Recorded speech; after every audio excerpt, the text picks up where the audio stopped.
So we are officially in the year 2025, which means the Camaro is also officially dead. But that doesn't mean we didn't get any cool Camaros at the end. Speaking of, this right here is going to be a 2024 2SS Collector's Edition Panther Black Camaro.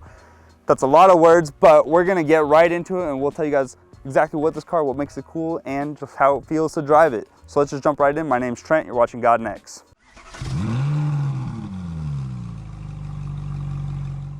So first things first, let's talk about the engine in this monster.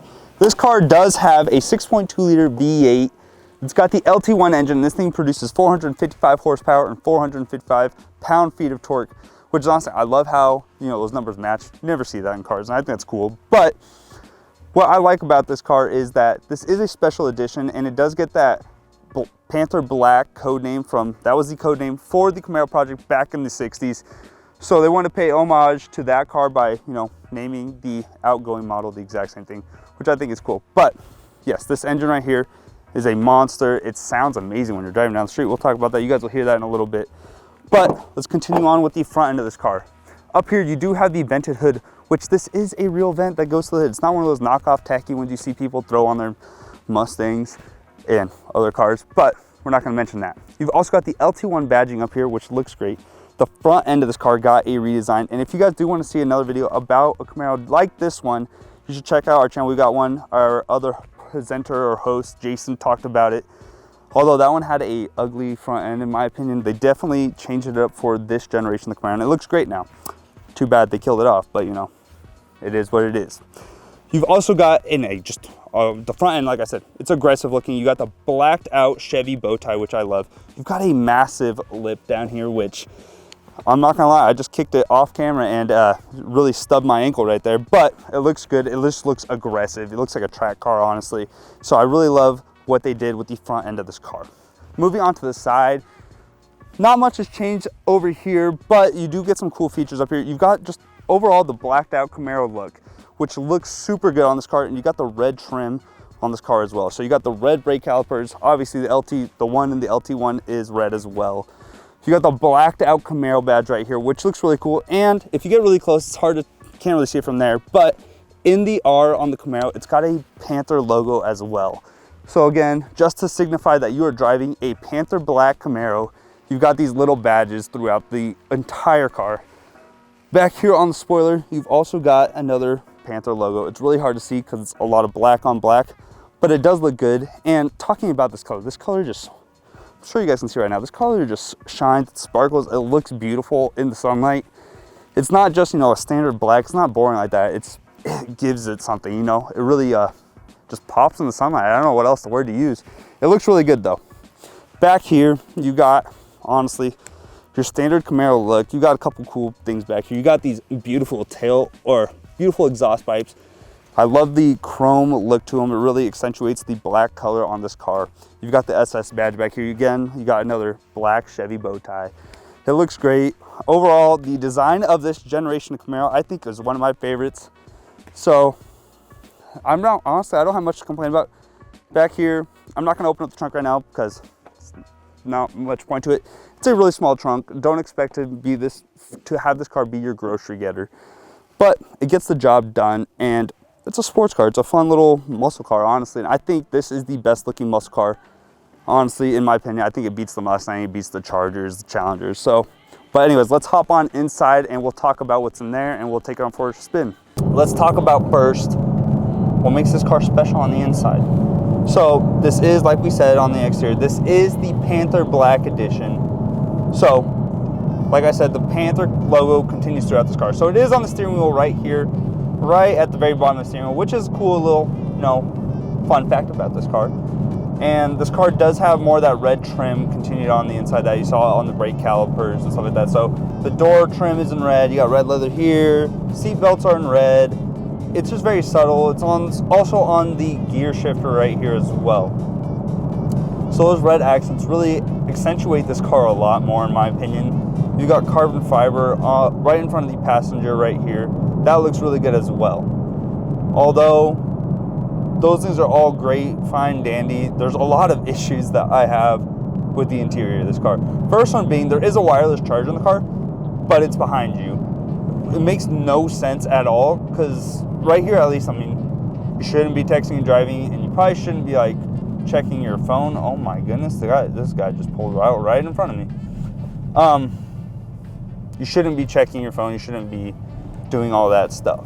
But let's say you want to change your music and you didn't have connected to Apple CarPlay. You can't even just tap the button on your phone to like skip the song, or you got to reach behind you, which is completely taking your eyes off the road. I think it just defeats the purpose having it back there. This car does feel pretty cramped. It is a small car, don't get me wrong, but I just feel like I'm very cramped and squished inside this car. But other than that, I mean, there's nothing crazy going on inside this car. You've got the like split between analog and digital gauge cluster. It looks pretty good. It gives you all the information. You got the dial, so you can see your oil pressure, water temperature, gas, your battery voltage, and all that fun, neat stuff. But besides that, it feels just like every other Camaro. It looks like every other new gen Camaro. Last thing actually I don't like about this car, and I think it's dumb. Another dumb feature about this car is these air vents. To change the temperature, since this is dual climate control, you change the temperature by twisting the air vent, like the actual vent itself. There's a ring around it. You twist it for hot or cold. I don't know, it's weird. You would think that would control like how fast your fan is and, you know, that stuff. So it's a little odd, but whatever. Now if we want to move on to the driving experience of this car is super fun to drive. It sounds amazing. Like you saw those exhaust pipes earlier. You could hear them just so well from in here. You hear the pops and all the fun stuff that you want to hear from a V8. This car is manual, so that's another fun feature about this car. It just adds more to that driving experience. You get a feel for the car a lot more. You can honestly, I feel like this is more of a driver's car, and that's what's fun about it. Now, there's still a lot more issues about driving this car, is that your visibility absolutely sucks. The blind spots in this car are the worst blind spots I've seen in my life. If I want to look over my shoulder, I'm just looking at the car. I'm looking at the back seat, basically. I can't look out the back window. So you're really relying on the mirrors. Even then, the mirrors don't give you that great of visibility, just because this car is pretty wide, especially in the back. It's very bulky in the back end of this car. So you are seeing a lot of the rear fenders and stuff like that. When you look in the rear view mirror, it's the back window is so thin, like it's really shortened, so it's hard to see out of that. So they did add to where you can flip in. You've got the camera that I'll show you out the back, but that takes some getting used to, but you'll get used to it eventually. Driving this car though, I don't think I would take this car on long road trips. For like city driving, it's all right, unless you're in traffic. The manual is gonna blow, it's gonna suck. But if you're going for like little canyon cruising, this is a great car. Overall, I really do like the Camaro. The Camaro holds a special place in my heart. I grew up with an 80s IROC Z28. They weren't the best looking Camaros, but growing up with that one means that Camaro's a fun, special car to me. And like I said, I think this is the best looking out of all the muscle cars, at least the modern day muscle cars, like the Mustangs, Challengers, and Chargers. And it's sad to see this car no longer being made. I love how Chevy did pay, homage to the 60s and just the origin of the Camaro. But if you want something that's fun, that will eventually be collectible pretty soon, honestly, I think this is the perfect car for you. It's fun, it's sporty, it's loud, and overall, there might be some issues with the car interior-wise that I don't like, but I would learn how to deal with them just because it's such a cool car. But let us know what you guys think in the comments. I want to hear what you guys' personal thoughts are on Chevy honestly killing off the Camaro. I think it's a dumb decision, but I want to hear what you guys think.